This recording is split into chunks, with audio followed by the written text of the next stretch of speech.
السلام علیکم ناظرین، آپ دیکھتے ہیں ہم ہمیشہ ایسی بہنوں کی آواز بنتے ہیں جن کے زندگی کے مسئلے مسائل ہوتے ہیں، اور ہمارے پاس بہت سی ایسی بہنیں آتی ہیں جو اپنے مسائل کو لے کے آتی ہیں۔ آج کی سٹوری بہت دکھی بھی ہے اور ایک معاشرے کے لیے سبق بھی ہے۔ یہ جو بہن میرے ساتھ موجود ہے، سید گھرانے سے ان کا تعلق ہے، نماز کی پابند اور دین و اسلام کی طرف توجہ رکھنے والی اور اسلام کے مطابق اپنی زندگی کو گزارنے والی یہ بہن میرے ساتھ موجود ہیں۔ پردے کا بھی خاص خیال رکھتی ہیں، اور رکھیں بھی کیوں نہ، جبکہ ان کا تعلق پاک گھرانے اولاد نبی سے ہے۔ تو آئیے اس بہن کے تمام تر معاملات جانتے ہیں اور ان کی زندگی کی پریشانیاں جانتے ہیں۔ السلام علیکم۔ وعلیکم السلام۔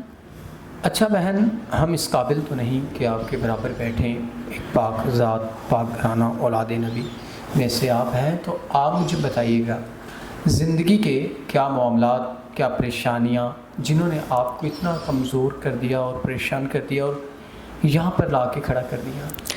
میں سید گھرانے سے ہوں، میرا تعلق ایک شریف گھرانے سے ہے۔ میں اسلام کے اصولوں پر چلنے والی لڑکی ہوں۔ میرا کوئی کمانے والا نہیں، کوئی سہارا نہیں، اور میں اپنا پیٹ پالنے کے لیے گھر سے باہر نکل کر نوکری کرتی ہوں تاکہ 2 وقت کی روٹی عزت سے کھا سکوں۔ ایک دن میں بس میں سفر کر رہی تھی تو وہاں پر کچھ لڑکوں نے مجھے تنگ کیا، میرے اوپر گندی نظریں رکھے بیٹھے تھے۔ میں بہت پریشان ہوں۔ میں جیسے ہی بس سے نیچے بس اسٹاپ پر اتری تو انہی لڑکوں نے مجھے چاروں طرف گھیر لیا اور میرے اوپر گندی گندی باتیں کرنے لگے، یہاں تک کہ میرا دوپٹہ اتارنے کی کوشش کرنے لگے۔ میں ایک عزت دار لڑکی ہوں، میں بہت مشکلوں سے اپنی عزت کی حفاظت کر کے وہاں سے نکلی ہوں۔ میں اب بالکل اکیلی رہ گئی ہوں۔ میں اکیلی ایسے معاشرے میں ایسے لوگوں کا سامنا نہیں کر سکتی۔ میں چاہتی ہوں کہ کوئی ایسا نیک انسان جو مجھ سے خفیہ نکاح کرے، مجھے عزت دے، میرا محافظ بنے اور میری پریشانیوں کو دور کرے۔ ناظرین، بہن نے واضح کر دیا کوئی ایسا انسان جو ان سے خفیہ نکاح بھی کر سکتا ہے، ان کے معاملات زندگی کو سمجھ سکتا ہے، تو یہ ان سے نکاح کریں گی اپنے 2 وقت کی روٹی کو پورا کرنے کے لیے، کیونکہ ان کا اس دنیا میں کوئی نہیں ہے، نہ بہن، نہ باپ، نہ ماں، کوئی بھی نہیں ہے۔ لاوارثگی کی زندگی گزار رہی ہیں اور اپنی 2 وقت کی روٹی کو حلال کرنے کے لیے، حلال رزق کمانے کے لیے کام کرتی ہیں پردے میں، لیکن لوگ پھر بھی نہیں چھوڑتے۔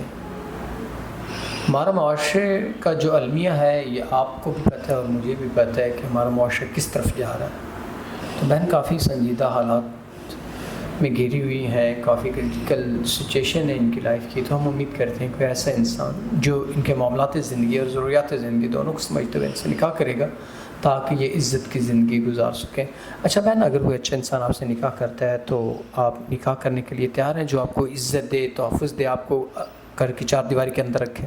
جی، میں تیار ہوں، اور نمازی پرہیزی ہو اور اسلام کے اصولوں پر چلنے والا ہو۔